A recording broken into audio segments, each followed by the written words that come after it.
Привет, котятки! Я кот Кубокот, и сегодня я расскажу вам про охрану природы. Мы, коты, обычно гуляем сами по себе. Я вот просто хожу и любуюсь природой, дышу свежим воздухом, могу даже немного подремать в тенечке. Я стараюсь никогда не ломать веток, не сбивать шишек с сосны и не срывать цветы, просто чтобы их понюхать. Ведь даже один сорванный цветок и одна сбитая шишка могут навредить природе. Представьте, если каждый из нас начнет так делать, что тогда случится с окружающим нас миром? Точно, ничего хорошего. Ведь человек и так очень сильно воздействует на природу. Строит города и дороги там, где раньше были леса и поля. Заводы и фабрики загрязняют воздух вредными выхлопами, а воду вредными отходами. Животные и растения лишаются привычной среды обитания и погибают. Порой исчезают целые виды. Поэтому мы все должны заниматься защитой природы. Если вам пришлось срубить дерево, то вместо него нужно посадить хотя бы 5 новых, а лучше 10.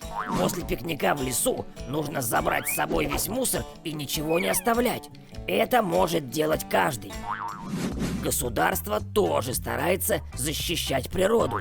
Оно обязывает фабрики и заводы устанавливать специальные фильтры и очистные сооружения, которые уменьшают количество вредных выбросов. Запрещает собирать редкие растения и охотиться на редкие виды животных. Сведения о них хранятся в Красной книге. У каждой страны она своя. А еще государство создает особо охраняемые природные территории, заповедники и национальные парки. Они отличаются тем, что в заповедники вход туристам запрещен, а национальные парки, наоборот, представляют собой музей под открытым небом. Но на их территории действуют очень строгие правила поведения, за соблюдением которых следят специальные люди. А теперь давайте проверим, кто тут самый догадливый. Как школьник может помочь в охране окружающей среды? Не портить воздух, собирать батарейки, сжигать макулатуру, закапывать мусор.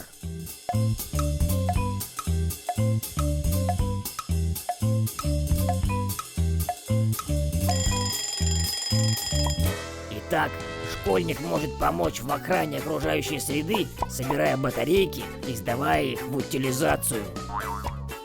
Ну что, котятки, это была развлечеба и кот Кубокот. Акау!